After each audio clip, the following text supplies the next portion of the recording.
Keberadaan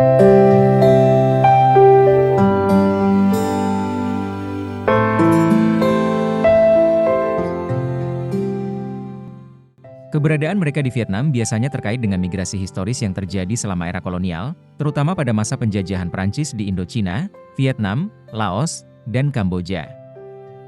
Tetaplah bersama kami dalam perjalanan menarik ini untuk mengetahui lebih banyak tentang warisan Islam di berbagai kota di Vietnam. Jangan lupa berlangganan, like, dan bagikan video ini untuk terus mendukung konten eksplorasi kami di masa mendatang. Berikut adalah beberapa poin penting terkait keberadaan mereka. 1. Latar belakang sejarah. Banyak orang Jawa yang datang ke Vietnam pada masa penjajahan sebagai buruh kontrak, tentara, atau pekerja di sektor perkebunan dan infrastruktur. Mereka dibawa oleh penjajah Prancis dari Hindia Belanda, sekarang Indonesia, ke daerah Indochina. Beberapa dari mereka menetap dan berintegrasi ke dalam masyarakat setempat, tetapi tetap mempertahankan identitas agama Islam mereka. 2. Komunitas Muslim di Vietnam. Di Vietnam, komunitas Muslim termasuk minoritas kecil, yang sebagian besar adalah orang Champa, suku Cham, yang telah lama menganut Islam. Komunitas Muslim Jawa seringkali berinteraksi dengan mereka, baik secara sosial maupun keagamaan. Beberapa komunitas Muslim Jawa masih mempertahankan budaya Jawa seperti penggunaan bahasa Jawa dalam kegiatan ritual tertentu, meskipun jumlahnya semakin berkurang. 3. Identitas dan keberlanjutan. Komunitas Islam Jawa di Vietnam menghadapi tantangan dalam menjaga tradisi dan identitas mereka di tengah perubahan sosial dan asimilasi budaya. Meski begitu, beberapa upaya dilakukan untuk melestarikan tradisi Islam Jawa, terutama dalam bentuk kegiatan keagamaan, seperti perayaan Idul Fitri dan pengajian. 4. Peran dalam diplomasi dan hubungan internasional. Keberadaan mereka juga menjadi penghubung budaya antara Indonesia dan Vietnam, terutama dalam hal hubungan Islam dan budaya Melayu Jawa dengan masyarakat lokal. Hai, seperti yang kita ketahui, warga Indonesia memiliki persebaran yang luar biasa. Tak hanya bisa ditemui di sini saja, orang-orang berdarah NKRI juga terdapat di tempat-tempat yang jauh di sana. Misalnya, di Madagaskar, Suriname, Pulau Natal, bahkan di Kaledonia Baru.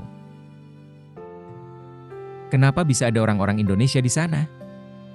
Penyebabnya ada banyak, mulai dari penjajahan sampai lantaran merantau.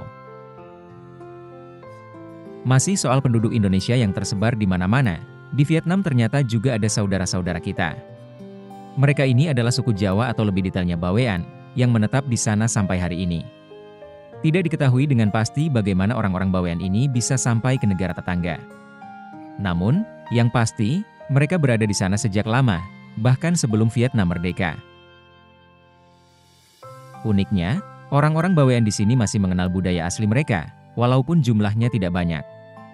Sejauh informasi yang didapatkan, baik dari dokumenter maupun media cetak, tidak ada kepastian sumber yang memberitahukan tentang kapan pertama kali suku Bawean datang ke Vietnam. Informasi tersebut hanya diperkirakan bahwa kedatangan masyarakat Bawean ke Vietnam dimulai sejak masa kolonial, yaitu zaman penjajahan Belanda. Menurut salah satu warga Bawean tertua di Vietnam, kedatangan masyarakat Bawean memiliki beberapa alasan. Salah satu tujuannya adalah untuk bekerja pada pemerintahan Prancis yang memiliki kekuasaan di Vietnam. Alasan mereka tidak kembali pulang dikarenakan tidak memiliki dokumen kewarganegaraan yang sah atau terputusnya komunikasi dengan keluarga dan sanak saudara di Kepulauan Bawean yang ada di Jawa Timur. Berdasarkan sejarah dan informasi yang ditemukan, Masjid Ar-Rahim dibangun oleh orang-orang Bawean pada saat Vietnam dijajah oleh pasukan Prancis. Saat itu, masyarakat Bawean, yang disebut sebagai orang-orang Boyan, membangun masjid tersebut dari kayu. Kini, sebagian besar masyarakat Bawean tinggal di sekitar Masjid Ar-Rahim, Ho Chi Minh City. Menurut keterangan dari Imam Haji Ali, seorang pemimpin takmir masjid, Masjid Ar-Rahim sudah berdiri sejak tahun 1885. Sebagian besar masyarakat Bawean di Vietnam tidak lagi mengenal budaya asal mereka.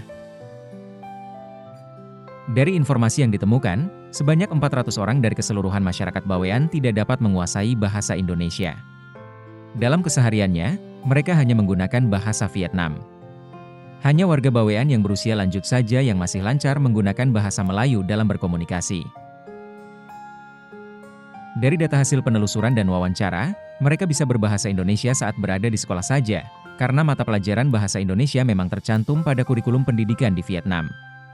Bahkan, sebagian masyarakat Bawean yang tinggal di Vietnam enggan pulang karena mereka menikah dengan etnis asli Vietnam atau tidak mengetahui keberadaan kabar keluarga di Pulau Bawean itu sendiri.